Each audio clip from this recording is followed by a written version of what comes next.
derajat. Alhamdulillah tuan-tuan, ini semua berlaku ataupun kita dapat buat hanya sahaja dengan taufik daripada Allah Subhanahu Wa Taala. Wa ma taufiqi illa billah. Alaihi tawakkaltu wa ilaihi unib. Tidak ada yang memberi taufik kepada aku melainkan Allah Taala. Taufik dan hidayah adalah dua perkara yang berbeza. Hidayah adalah petunjuk, taufik adalah kekuatan ataupun pilihan untuk membuat sesuatu amal. Taufik dan hidayah. Jadi tuan-tuan, kita dapat sembahyang berdoa pun dengan taufik dan hidayah daripada Allah Subhanahu Wa Taala. Kita ni pun asal daripada Allah Subhanahu Wa Taala yang ciptakan kita. Daripada setitis air mani, kemudian Allah Taala bagi kepada kita penglihatan dan pendengaran, dan Allah Taala datangkan kepada kita macam-macam kenikmatan yang lain yang kita tak mampu nak hitung.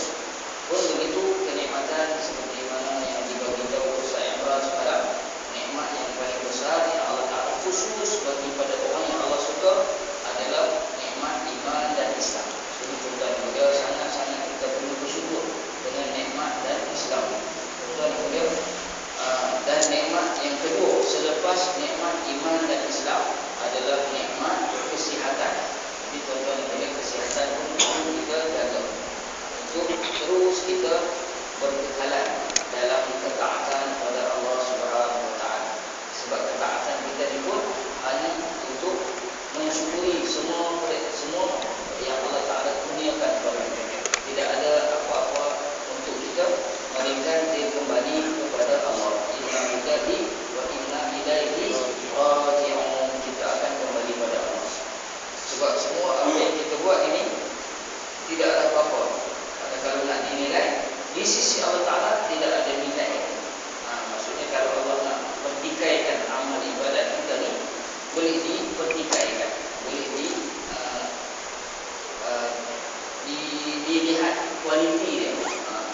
Sembahyang kita dengan sembahyang orang sebelum kita, ulama-ulama pun tak sama. Apatah lagi sembahyang sahabat dengan tabi'in pun tak sama.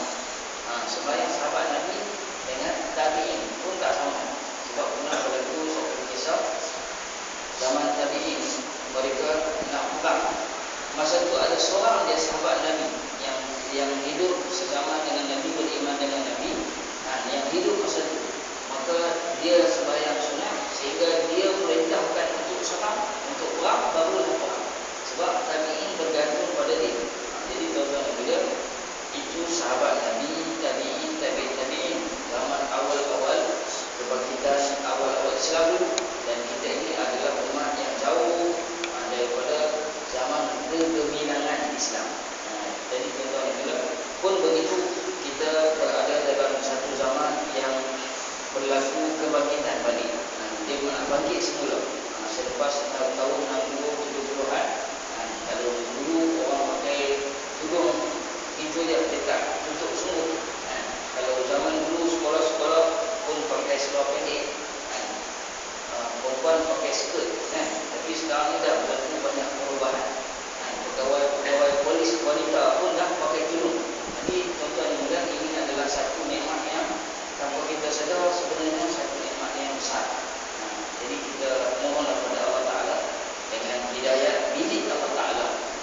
Tak mustahil Cina-Cina yang kita beli barang dengan dia di KTP ni, tak mustahil untuk dia tukar jadi Islam. Allah Ta'ala yang Maha Kuasa. Jadi tuan-tuan kita hari ini bertanggungjawab untuk kita selamatkan iman kita dengan perantaraan kita cakap tentang kebesaran Allah lagi dan lagi.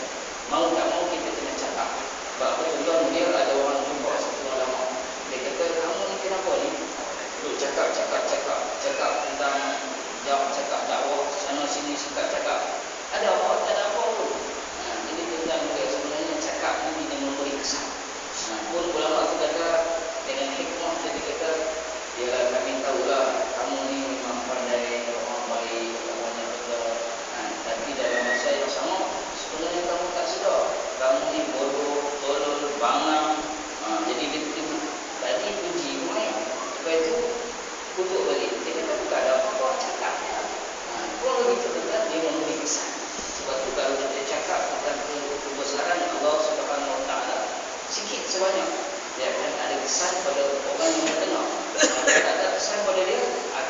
berkesan pada orang yang bercakap. Sebab apa tuan-tuan boleh? Contoh kita lihat dengan mata kepala kita, lihat kebesaran-kebesaran ciptaan-ciptaan Allah. Allah ciptakan lembu. Lembu ni kerja dia, tugas dia makan rumput. Makan rumput dia bukan makan apa-apa. Dia tak makan Pizza Hut, dia tak makan KFC. Dia makan rumput dia. Dia minum air becak, air longkang. Air bukan air mineral tetapi juga air 7 Up, tak ada. Dia minum air biasa. Tapi daripada lembu ni banyak faedah untuk manusia. Daripada kepala dia, daripada susu dia, daging dia, kulit dia, daripada tulang dia, sehingga kepada najis dia pun ada faedah untuk manusia. Apatah lagi manusia itu sendiri. Dan manusia ini sebenarnya tuan-tuan Allah ciptakan dengan penuh kasih sayang, dan Allah sangat sayang pada manusia. Sebab itu dalam hadis kursi yang pernah saya beritahu tuan-tuan, satu hadis kursi Nabi kata, "Khuliqat dunya lakum wa khuliqtum lil akhirah." Diciptakan dunia untuk kamu dan diciptakan kamu untuk akhirat. Kita ni kata satu makhluk yang istimewa yang Allah Taala ciptakan selepas makhluk yang Allah Taala ciptakan awal dulu, malaikat yang ada sifat-sifat mulia, jin yang ada sifat-sifat kejahatan, dan manusia dikurniakan sifat-sifat jahat dan baik ini pada manusia. Jadi kita lakukan ini tuan-tuan, kita nak membawa diri kita ke arah mana. Jadi insya-Allah tuan-tuan yang mulia, kita akan sambung bacaan amalan sunnah selepas sembahyang dan kelebihan. Dan tuan-tuan yang mulia, kita dah baca tentang hukum bersalam selepas sembahyang. Sebab ada di kalangan orang yang dia kalau dia pengalaman ada, dia tak mau sembahyang dan tak mau bersalam. Sebab setengah orang dalam kalau surau masjid kita pergi, setengah-setengah surau yang ahli yang mengimarahkan surau tak ramai, maka mereka akan adakan salam bantai. Salam bantai itu masa, dan apa-apa amalan agama yang dibuat yang tak bercanggah dengan syariat, maka itu boleh diistilahkan sebagai sesuatu bid'ah yang baik. Seperti mana yang diberitahu oleh Sayyidina Umar bin Khattab radhiyallahu anhu, yang dia telah letakkan satu ketetapan bahawa sembahyang sunat tarawih buat secara berjemaah. Sebelum itu Nabi tak buat, Abu Bakar tak buat. Tapi bila Umar buat, dia kata ni'matu hadzal bid'ah, hadhihi bid'ah. Alangkah baiknya bid'ah yang ini. Hadhihi bid'ah sembahyang tarawih berjemaah.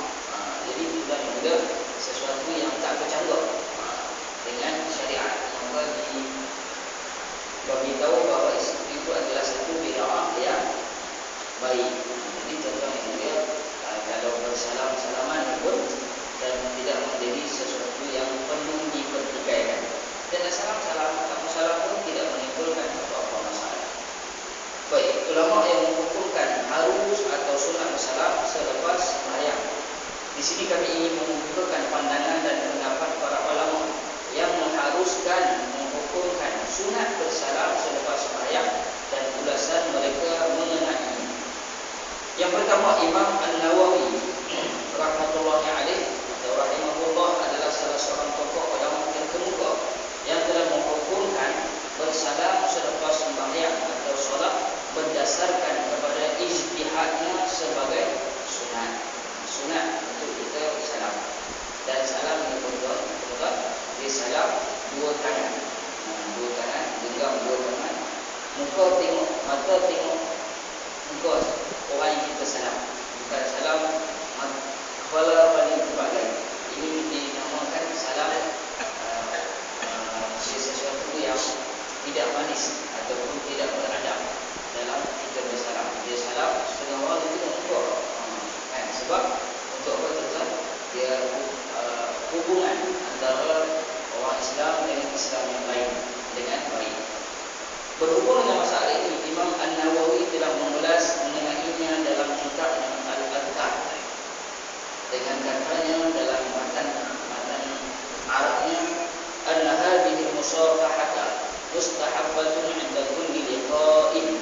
Wa amma ma'tadahu an-nas min al-musafahati ba'da salati as-subhi wal 'asri fala asla lahu fi syar'i 'ala hadha al-wajh walakin la ba'sa bihi. Fa inna asla al-musafahati sunnah wa qawluhum hafazu 'alayha fi ba'd al-ahwal wa farratu fiha fi kathirin min al-ahwal aw akthariha la yakhruju dhalika al-ba'd an kaunihi min al-musafahati allati warada syar'u bi asliha. Maksudnya, sesungguhnya bersalam setiap kali bertemu adalah sunat. Inna hadhihi musafahatan mustahabun 'inda kulli qa'in. Setiap kali bertemu mustahab.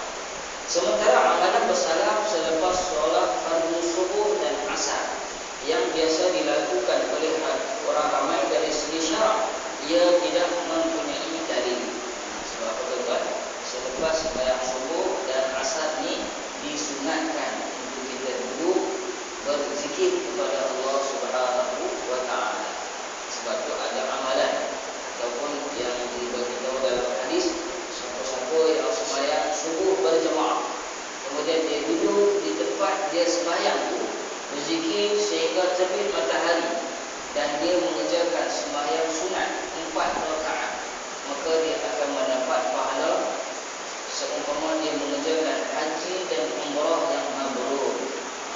Ini sembahyang subuh, selepas subuh. Dan asar pun disunatkan untuk kita berzikir kepada Allah Subhanahu wa taala dengan zikir yang diberi oleh ulama-ulama, sama ada dengan tarekat ataupun ulama-ulama yang dia umumkan zikir umum, yakni dengan zikir istighfar 100 kali, selawat 100 kali dan tasbihat 100 kali. Dan ada penambahan dalam umat akhir zaman ni disebabkan satu amalan yang umat ni telah anggap perkara itu tidak berdosa meninggalkannya, yakni amalan dakwah. Maka disarankan, diberitahu supaya umat ini zikirkan satu kalimah la ilaha illa anta subhanaka inni kuntu minadh dhalimin 100 kali. Sebabkan kita telah menzalimi diri kita. Sebab umat ini dijarakkan, dijauhkan daripada amalan dakwah. Tuan yang mulia, pagi tadi saya baca satu hadis mengenai satu kisah Mus'ab bin Umair, satu qari ataupun satu orang yang duduk di Madinah, yang dia ni masuk Islam di zaman Nabi, dan dia pun berdakwah pada satu kabilah. Dan apabila dia pergi pada kabilah itu, dia duduk di rumah As'ad. Bila dia duduk di rumah As'ad, dalam masa yang sama dia menyampaikan dakwah dia, jumpa orang-orang, dan ada dua orang ni, Sa'ad dan Usaid. Usaid ni dua-dua beritahu pada As'ad, pemilik rumah yang Mus'ab ini duduk, mengatakan bahawa kami tak suka apa yang dibuat oleh Mus'ab, memperlekehkan Tuhan-Tuhan kita. Maka As'ad berkata, kamu dengarlah dulu apa yang Mus'ab ini cakap. Dia pun mula-mula Usaid jumpa dengan Mus'ab, maka Mus'ab pun telah cakap dengan dia perkataan yang hikmah. Kemudian dia membacakan ayat-ayat Al-Quran. Kemudian Usaid ini beritahu bahawa alangkah baiknya perkataan yang kamu cakap ini adalah satu perkataan yang cantik. Sebab dia baca Quran. Quran ini bukan kalam manusia, ini kalam Allah Subhanahu Wa Taala sendiri, pencipta manusia. Maka dia pun ingin macam manakah kamu memasukkan orang ke dalam agama kamu. Maka Mus'ab pun beritahu, kamu kena mandi, buka pakaian, dan kamu mengucap syahadat. Baru mengucap dia, Usaid pun pergi jumpa kawan dia tadi. Kawan dia nama apa? Sa'ad. Maka dia bagi tahu pada Sa'ad, cakap. Sa'ad ni pun masuk Islam. Kemudian Usaid dan Sa'ad ini balik pada kabilah dia, balik kampung,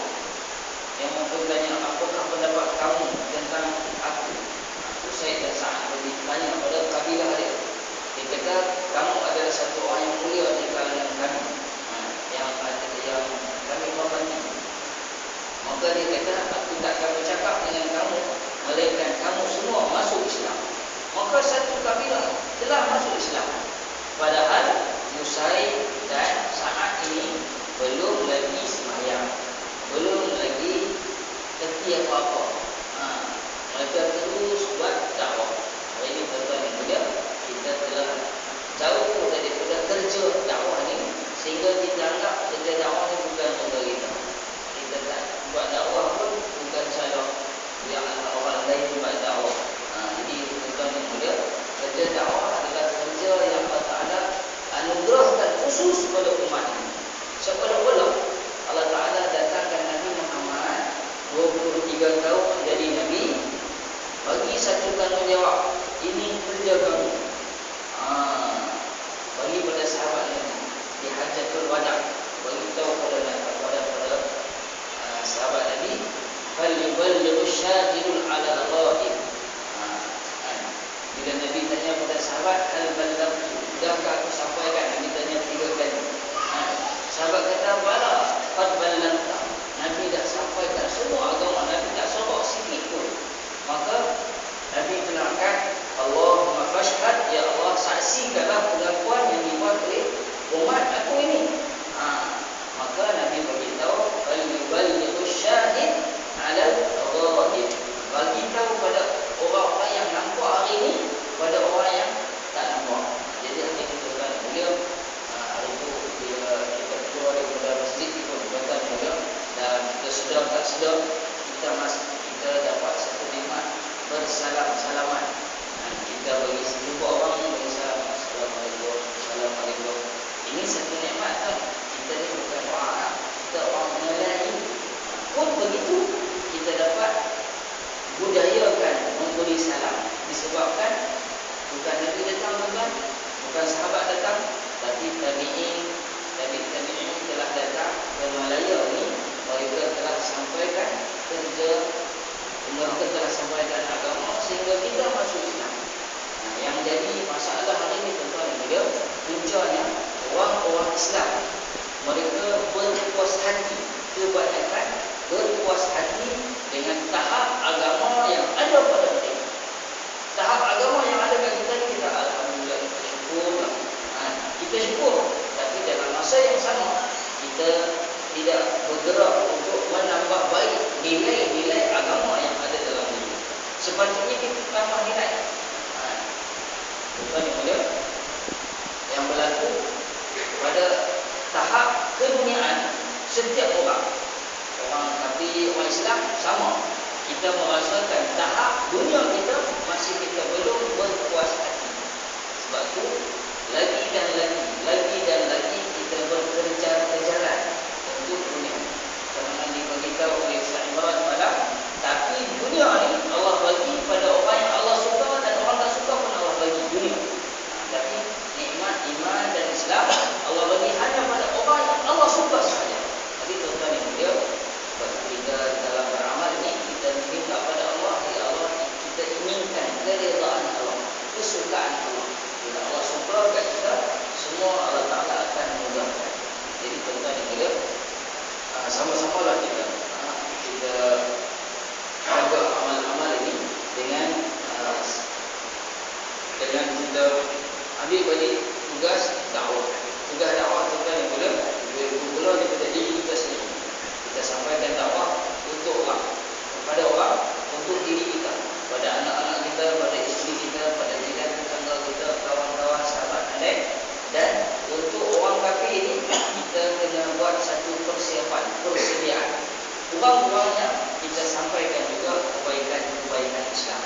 Jangan sampai seperti yang mana yang berlaku satu orang yang dikawan dengan satu orang Cina 15 tahun. 15 tahun dikawan.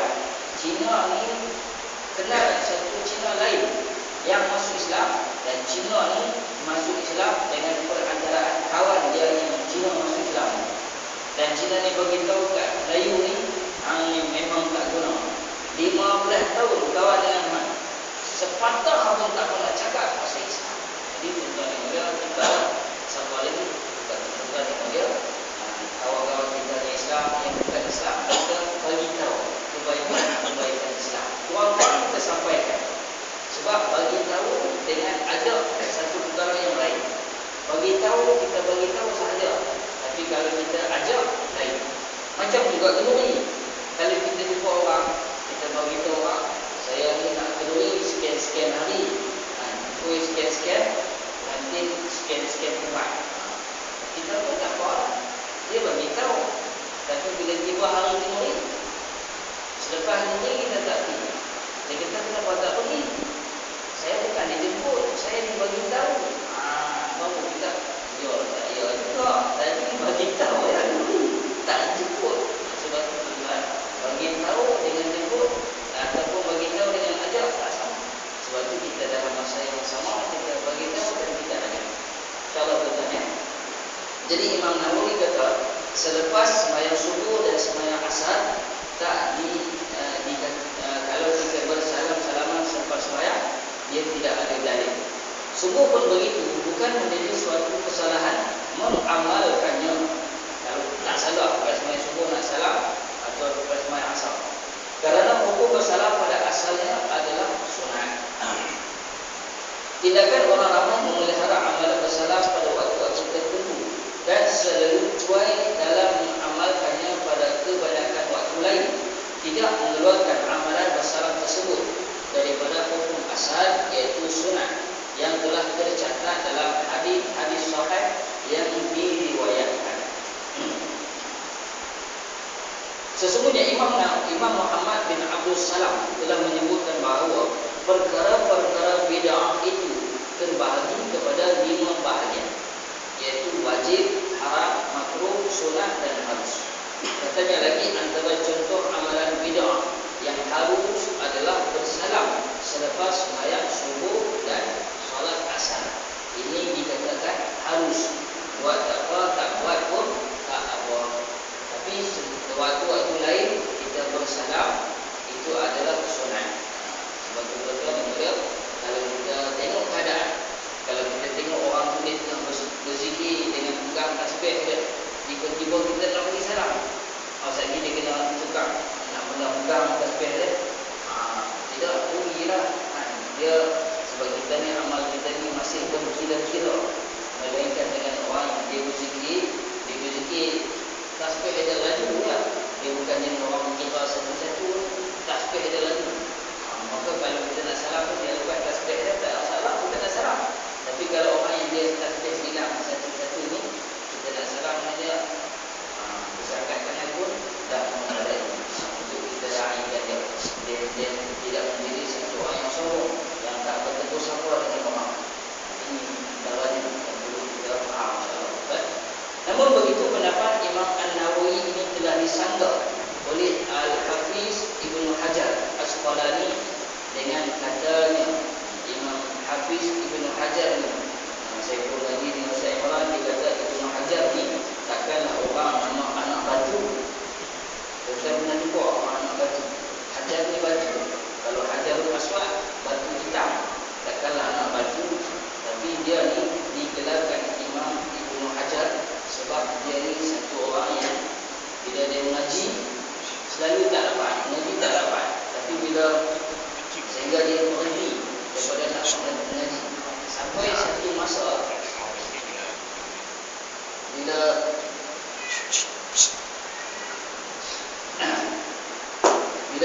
bila dia balik daripada tempat dia mengaji ni, selalu dia berhenti di tepi batu.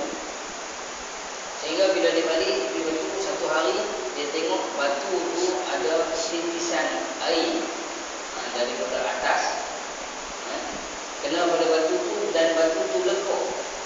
Dia kata, alangkah batu ni pun boleh lekuk disebabkan titisan air yang menitik satu-satu, apatah lagi otak aku ni. Maka dia pun start balik, bermula balik untuk dia mengaji. Terus dia mengaji sehingga dia jadi ulama. Inilah Hafiz Ibnu Hajar Asqalani. Dan dia menyanggah kata-kata Imam Nawawi yang mengatakan bersalam selepas sembahyang adalah sunat. Kata dia, qultu bin nazari fihi majalun fa inna asla salatin nafilati sunnatun murabbabun fiha. Wa ma'a dzalika faqad kariha al-muhaqqiqun takhsis waqtin biha duna waqtin. Wa minhum man atlaqa tahrim mithla dzalika ka salatir rawaib allati la asla laha. Pada pandanganku, kuntu aku berkata, pada pandanganku, lin nazari fihi majalu, pendapat yang diberikan oleh Imam An-Nawawi masih mempunyai ruang untuk dibahaskan. Ini kerana sesungguhnya solat sunat, contohnya solat sunat, fa inna asla salatil nafilah sunnatun muraddatun fiha, satu amalan yang sunat yang sangat digalakkan. Tetapi para ulama pengkaji menghukumkan makruh mengkhususkan waktu-waktu tertentu untuk mengerjakan solat sunat ini. Bahkan lebih daripada itu, ada ulama yang menghukumkan ia haram, seperti melakukan solat sunat ar-raghaib. Ini melakukan sembahyang pada malam Jumaat minggu pertama, dan yang lain pula melakukan pada malam Jumaat minggu terakhir pada bulan Rajab. Ini ada amalan yang dia minggu pertama dia baca sembahyang, dia baca Qul huwallahu sikit-sikit, ataupun saya mengingat lupa antara dia baca Qul huwallahu ataupun baca surah Yasin, sekian-sekian bilangan. Ini dia mengkhususkan yang tidak mempunyai dalil langsung daripada hadis-hadis sahih atau hasan yang diriwayatkan. Ini sebab dia kata ni tuan, dia kata pendapat Imam Nawawi yang mengatakan salam selepas sembahyang fardu ini masih punya dia ada ruang untuk dibahaskan. Sebab fiqh ni dia sesuatu yang dia tak habis, dia bukan satu zaman. Fiqh ni dia berpanjangan sepanjang zaman sehingga hari kiamat. Fiqh ni akan dibincangkan lagi dan lagi. Contoh macam tuan, kalau yang diberitahu oleh Ustaz Kamal Izzat bulan lepas tentang macam mana hukum kita bayar zakat fitrah dengan duit. Kalau asalnya bayar dengan beras, tapi dibincangkan lagi dan lagi. Sebab itu tak habis perbincangan ulama. Sebab itu ada satu ustaz buka pondok di Batang Kali, dia mewujudkan satu daurah fiqh yang biasa kita dengar daurah hadis, tapi dia telah buka satu daurah fiqh. Dia kumpulkan ulama-ulama di pondok dia, kemudian dibincangkan satu masalah fiqh. Dia keluarkan pendapat dia, ulama lain keluar pendapat lain, maka dibincangkan berjam-jam pada satu masalah fiqh. Sebab itu tuan dia fiqh ni dia berpanjangan. Macam itu juga dengan satu hal pernah saya kongsi dengan tuan, satu pendapat yang nadir. Pendapat nadir ni pendapat yang jarang-jarang kedengaran, jarang-jarang dibagi tahu. Jadi tuan-tuan kena lapangkan pemikiran, kita lapangkan dada kita untuk kita tengok yang saya nak bagi tahu itu banyak pendapat yang nadir ni jarang-jarang.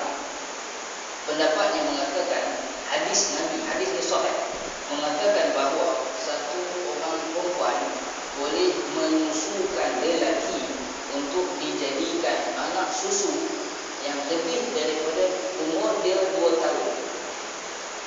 Budak lebih 2 tahun boleh disusukan oleh satu orang perempuan untuk jadikan lelaki itu anak susu dia, untuk jadikan dia mahram.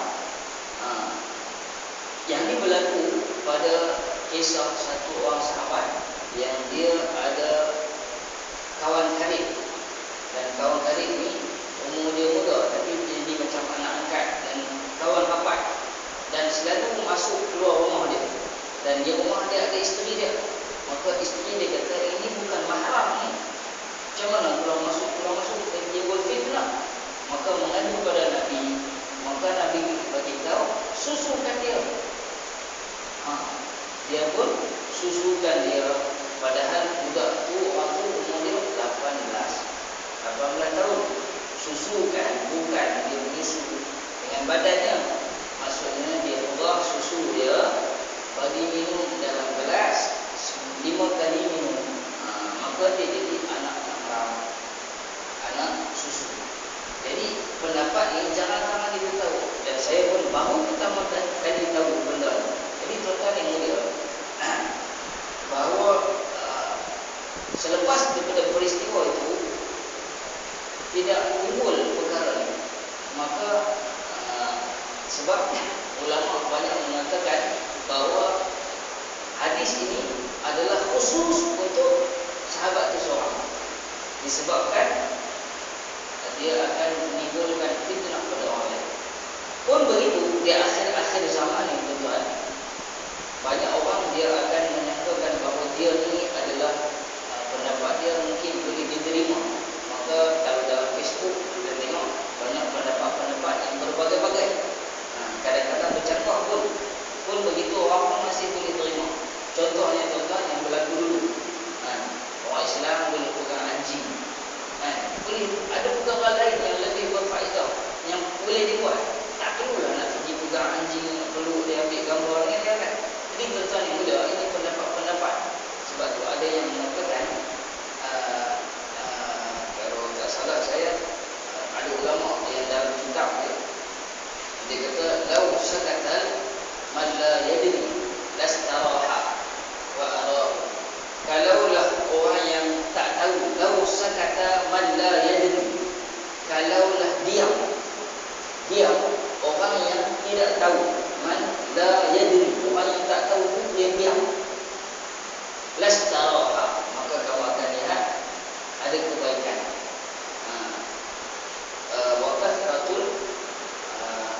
Waqafatul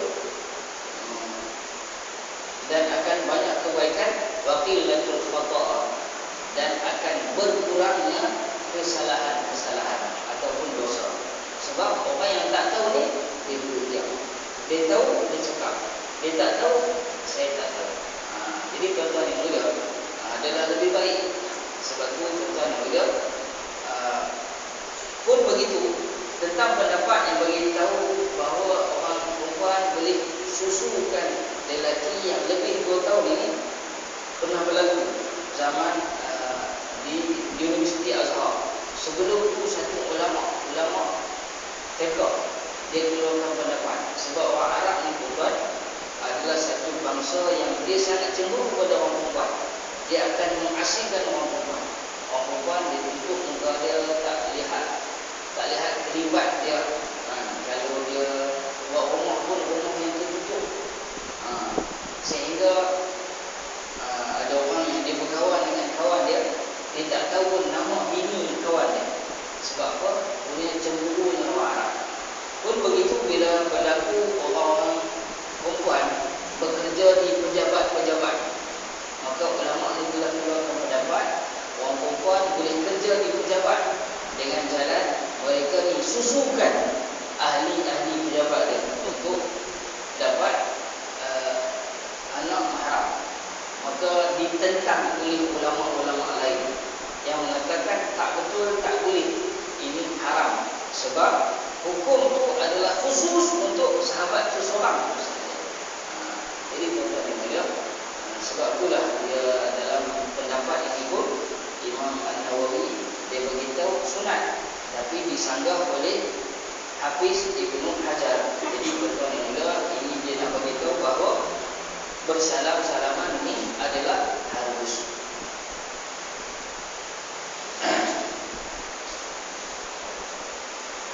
Baik, pendapat Imam An-Nawawi juga telah dibantah oleh Syekh Mullah Al-Qari dalam kitabnya Mirqat Syarhul Mishkat. Katanya wala yakhfa anna fi kalam al-imam naw'an tanaqud li'anna ityana as-sunnati fi ba'd al-awqat la yusamma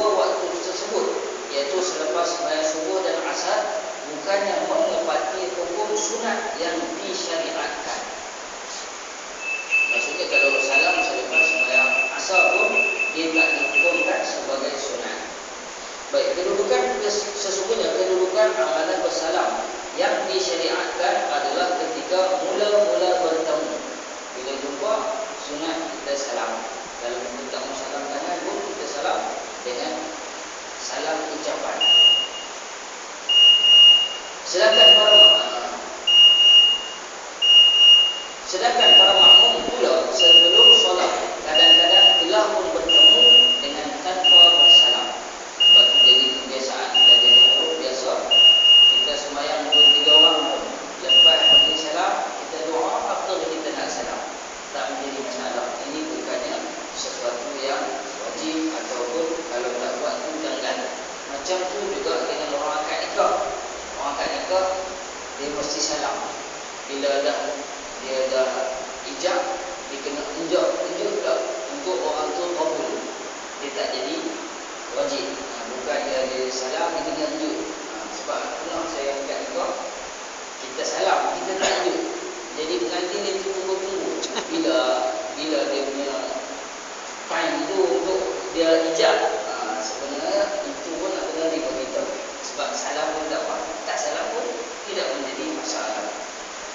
Yang penting ijab dan qabul. Seterusnya mereka berbual-bual antara satu sama lain, mengadakan perbincangan berkaitan dengan ilmu pengetahuan dan lainnya, sehingga memakan masa yang panjang. Ini sebelum sembahyang. Kemudiannya adakah munasabah apabila selesai saja solat fardu, barulah mereka hendak bersalam. Justru di manakah kedudukan amalan bersalam seperti ini dari sudut amalan sunnah yang telah disyariatkan. Oleh itu sesetengah ulama kami dengan jelas menghukumkan bersalam selepas solat fardu sebagai suatu amalan bid'ah yang makruh lagi dicela. Ini kata Maula Al-Qari dalam kitab Al-Qad Syarhul Mishkat. Ini pendapat dia. Pun begitu Syekh Abdul Rahman Mubarakpuri dalam kitabnya Tuhfatul Ahwazi mengatakan, qultu al-amru kama qala al-qari wal hafiz. Hakikat sebenarnya adalah seperti kenyataan yang telah diberikan oleh Syekh Mullah Al-Qari dan Hafiz Ibnu Hajar Asqalani. Maksudnya hakikat sebenarnya salam tak apa, tak salam pun tidak menjadi masalah. Begitu juga dengan Syekh Muhammad Syamsul Haq, pengarang kitab Aunul Al-Ma'bud. Beliau telah menyokong pendapat Syekh Mullah Al-Qari dengan katanya, walladzi qala Aliyun Al-Qari huwa al-haq was-shawab wa qaulun Nawawi khata'un. Dia kata sesungguhnya pendapat yang diberikan oleh Syekh Mullah Al-Qari adalah benar dan betul, dan pendapat Imam An-Nawawi itu adalah salah. Imam An-Nawawi kata apa tadi tuan? Dia kata sunat. Pun begitu salam selepas sembahyang subuh dan asar, ini tidak ada dalil. Ini pendapat satu orang Imam An-Nawawi. Pun begitu tuan, kita bukanlah layak untuk petikai Imam An-Nawawi. Yang boleh petikai ini, yang boleh petikai siapa tuan? Imam Hafiz Ibnu Hajar Asqalani dan Syekh Mullah Al-Qari rahmatullah alaihim. Mereka ni boleh keluarkan pendapat, boleh keluarkan pandangan, tapi sekolah kita kalau pendapat itu tak betul. Imam Nawawi kata betul, tapi kita ikut Imam Mubarakpuri ke Imam Syekh Mullah Al-Qari ke, kita mengikut kata Imam An-Nawawi. Itu siapalah kita nak pertikaikan Imam An-Nawawi. Sebab itu tadi juga kita berlapang dada, kita salam dapat sunat, kita tak salam harus tak dapat apa, kita salam. Sebabnya contoh mula hakikat sebenarnya pahala ni adalah milik Allah Subhanahu Wa Taala. Sebab sembahyang itu kita buat, kita cakap sembahyang semoga Allah Taala terima. Tapi kalau Allah tak terima pun kita tak boleh buat apa. Kita buat sebaik mungkin, tapi Allah Taala tengok sembahyang ni tak ada nilai, macam kain buruk, Allah campak balik kat muka kita. Ini kita minta jauh daripada perkara ni. Sebab tu selepas sembahyang kita minta, ya Allah terimalah sembahyang ni. Kalau Allah terima satu sembahyang pun, itu adalah satu nikmat yang sangat besar. Jadi insya-Allah tuan-tuan dan puan, semoga hari ini saya bincang bersama dengan tuan-tuan pendapat Imam An-Nawawi mengatakan bersalam selepas sembahyang adalah sunat, dan selepas sembahyang